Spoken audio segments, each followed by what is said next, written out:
second. These little things, it is going to come down to probably a handful of seconds. I think he was just going by there. He got his nose on the inside. Meanwhile, nope. No, he didn't do it. Look, he's trying, going to try around. No, switch back down the inside.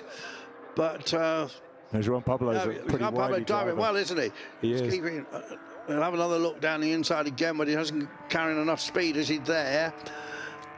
Meanwhile, I think Seb's not got the pace of Ollie, has he? Quite. No. I don't think he's going to catch Ollie now. No. But what a fantastic dice to see one of our gentleman drivers up against one of our well, literally our best champion. Yeah. And holding him off, but maybe that's the time he's got the run up the inside. I think this is it this time. Oh no! He's going to have to be brave around the outside. Oh. Track limits warning coming up, I'd suggest, as he's half over the white lines. On the outside I think he just hung in there, didn't he? But he hasn't got by. He's going to have to. Now this time, I think he will. Now he will. I think. But then remember, Owaler seems to have the speed out the straight, and I know Lee Maxter-Page and Adam Lichtig from Maxter-Page will be watching this and going, "Go on, look at him go!" You need one of my engines. Got it. Absolutely. Well, Adam, a few people more passionate about these cars than Adam. So side by side, and you see him pulling out a bit there, can't you? He's using that horsepower. Now they've got some back markers will come into play. And the gap to Danglard only came down by about 3/10 that lap. Yeah.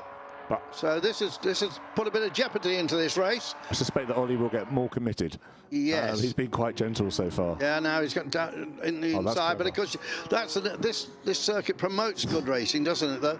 The very nature. Dare I say, it's almost like Arnoux and Villeneuve, but without the wheels. I hope. Oh well. The move was coming, and it was the outside, inside, and I think you have to say set that up 5 corners ago. Yeah, I think Juan Pablo Owaler was sensible there. He could have made it a little harder, because whose nose is in front? I'd suggest it's Van Houten's but he's on the outside line, but hangs it there. He's still just in front, but he's still on the outside line, diminishing returns. Yes, but he had a quick look to his right to see where David was, but it's tight. Up into the S's they come, and the tail almost coming around, but it looks so change of position there. Van Houten gets ahead of Danglard. Which is Arnoux, which is Villeneuve. Look at that, he's just got to get it stopped now. He's done it now.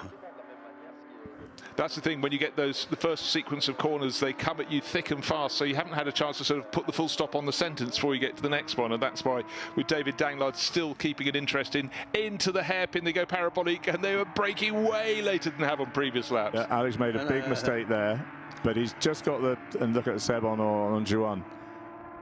And Seb's been battling to get by him. He's been behind him close behind him now for a lap. David's done it. Alex has gone wide. Oh, yeah. And I guess that's what happens when you've only done 2 races before today.